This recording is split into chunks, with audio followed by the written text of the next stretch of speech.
Uh,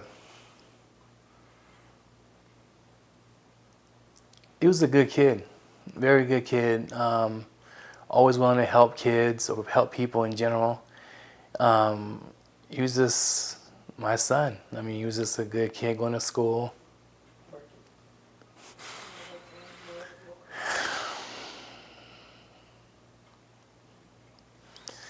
He was just a good kid.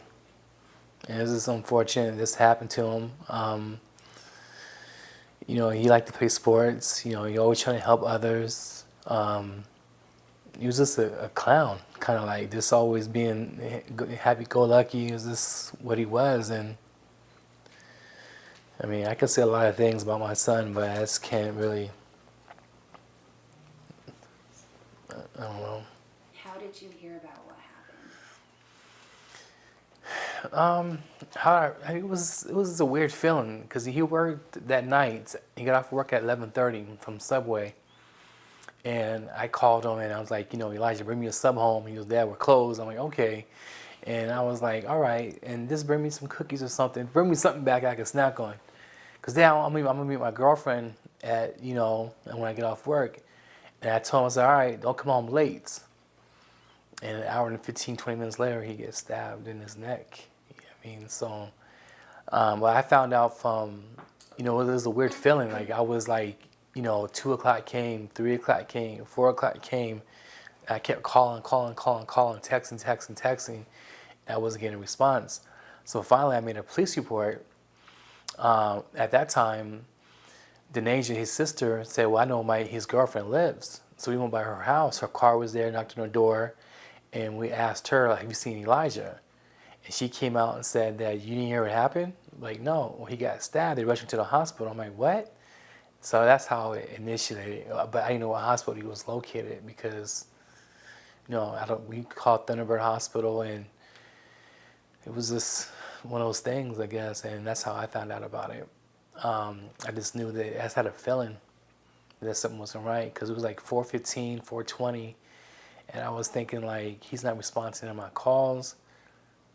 And then, I call my mom and see if he's over there, maybe spending at my mom's house, fell asleep. Or I call his sister, Mariah.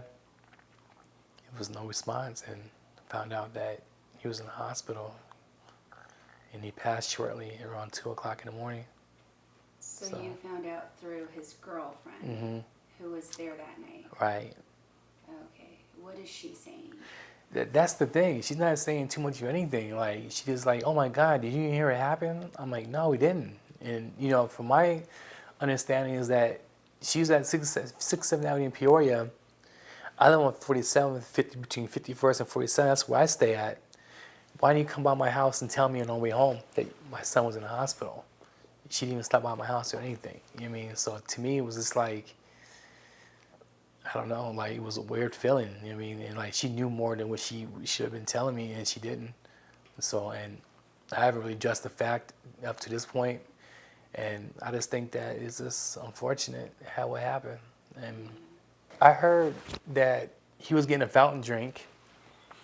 Is this through the girlfriend? No, this is through a cashier. Okay. The cashier at the store. I spoke to him this morning. He went by there. He was getting a fountain drink, and the dude randomly walked in and stabbed my son in the neck. You know what I mean? So I guess it was behind his neck. I guess that's where it was located. So my son, when he got stabbed, he ran out and he collapsed. So the cashier that spoke to you witnessed it? I think what he said, that the worker was working the night of the incident. That's what he reported. So I'm not sure if he was there or not. It was so much going on. I thought maybe that's what he said, but I could have been mistaken. But I could have swore that's what he said, that he wasn't actually at the incident, but he seen, the worker and talked, and it seemed like it collaborated with the video, I guess they have. So. Yeah, the surveillance video. Right. I think there's got to be right. a lot of that. You took a.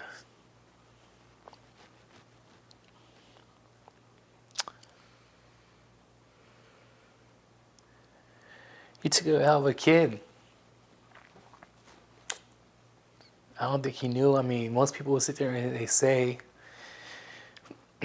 about their kids, and they fabricated it. But my son, he was the article. He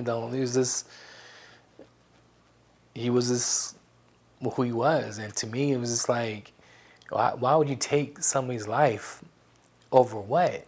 What was the point of it? I don't understand it. I mean, you couldn't punch him or throw a sword at him or something. You could use a knife and take his life. Like, he had so many dreams of what he wanted to do. He wanted to be in hotel management. He wanted to move to Seattle. He wanted to move different places, and I was just like, Elijah, you get there. You know what I mean? And his birthday is the 28th of this month, and he didn't even make his 18th birthday. But go in the store, follow him behind the store, and stab him. I don't care what mental issues you have. You know right from wrong. As far as I'm concerned, you knew right from wrong. Anything else you'd like to say? I miss my son.